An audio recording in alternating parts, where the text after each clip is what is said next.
75 साल हो गया आज़ादी का, हम लोगों की स्थिति बहुत अच्छी नहीं हो पाई है जितना अच्छी होनी चाहिए। उसका एक ही कारण है कि हम लोग के शिक्षा का अभाव है और शिक्षा भी आज दुर्गनी शिक्षा हो रही है।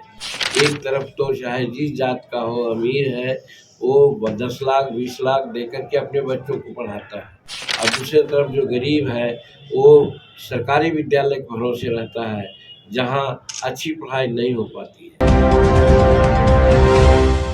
गरीब संपर्क यात्रा के दूसरे दिन जहानाबाद जिले के विभिन्न जगहों पर भ्रमण के पश्चात पूर्व मुख्यमंत्री जीतन राम मांझी ने एक बार फिर अपने ही सरकार को घेरते हुए कहा कि मुख्यमंत्री को उनके ही कुछ पदाधिकारी मुख्य मुद्दे से भटकाने में लगे हुए हैं। उन्होंने कहा कि गरीबों के लिए मुख्यमंत्री के द्वारा कई प्रकार की योजनाएं जो चलाई जा रही है, उसकी वस्तु स्थिति जमीनी स्तर पर क्या है, इसकी जानकारी नहीं दी जा रही है। मुख्यमंत्री नीतीश कुमार समाधान यात्रा जरूर कर रहे हैं, लेकिन समाधान यात्रा में गरीब गुरबे को मुख्यमंत्री से अपना पीड़ा सुनाने का मौका नहीं मिल रहा है। यही कारण है कि हमारी पार्टी हम सेक्युलर के द्वारा गरीब संपर्क यात्रा प्रारंभ किया गया है और हम लोग गरीबों के पास जाकर उनके समस्याओं के बारे में जानकारी ले रहे हैं। उन्होंने कहा कि बिहार का जितना विकास होना चाहिए था उतना विकास अब तक नहीं हुआ है। आजादी के 75 साल बीत जाने के बावजूद गरीब दलित के बच्चे सरकारी स्कूलों में ही पढ़ने को मजबूर है, जबकि अमीर के बच्चे बड़े बड़े प्राइवेट स्कूल कॉलेज में दाखिला लेकर पढ़ाई कर रहे हैं। पूर्व मुख्यमंत्री जीतन राम मांझी ने कहा कि जब हम मुख्यमंत्री के पद पर थे तो कई प्रकार के गरीब से लेकर के आम आवाम के लिए योजनाएं बनाई थी, लेकिन उन योजनाओं पर वर्तमान की सरकार कार्य नहीं कर रही है। तो सुनिए और क्या कुछ कह रहे हैं पूर्व मुख्यमंत्री जीतन राम मांझी। हम लोग गरीब हैं, 73 वर्ष हो गया जनतंत्र का और 75 साल हो गया आज़ादी का। हम लोगों की स्थिति बहुत अच्छी नहीं हो पाई है जितना अच्छी होनी चाहिए।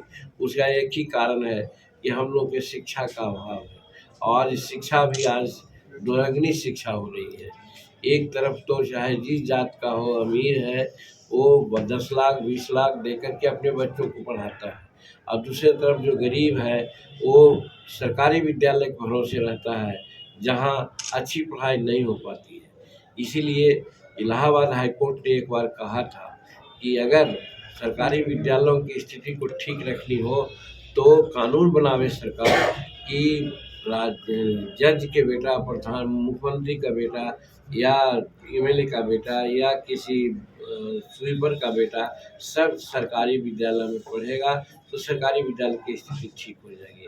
तो एक तो ये हो, इसके लिए भी हम लोग प्रयास कर रहे हैं और नहीं तो दूसरे तरफ बाबा भीमराव अम्बेडकर का वो जो कि है कॉमन स्कूलिंग सिस्टम की ये सबके लिए राजा का बेटा हो या रंग का बेटा हो, सबकी शिक्षा एक समान हो, जिसका नारा दिया था लोहिया जी ने भी कि राष्ट्रपति का बेटा हो या भंगी का संतान, सबको शिक्षा एक समान, वो नीति को अपनाना ही पड़ेगा जैसे दूसरे देशों में है।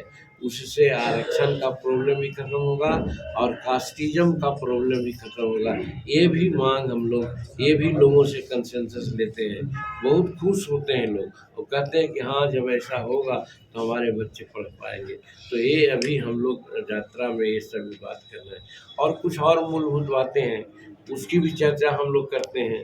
और वो मूलभूत बातें जैसे है कि बाबा भीमराव अम्बेडकर साहब ने हम लोगों को संविधान दिया और संविधान में हम लोगों को अधिकार दिया, खास करके आरक्षण का।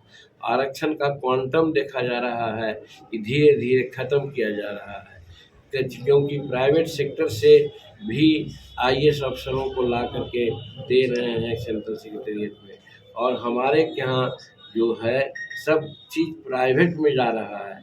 चाहे रेलवे का मामला हो, फाइनेंस का मामला हो, जहाज का मामला हो, कंपनी का मामला हो, सब प्राइवेट में जा रहा है और प्राइवेट सेक्टर में आरक्षण नहीं है।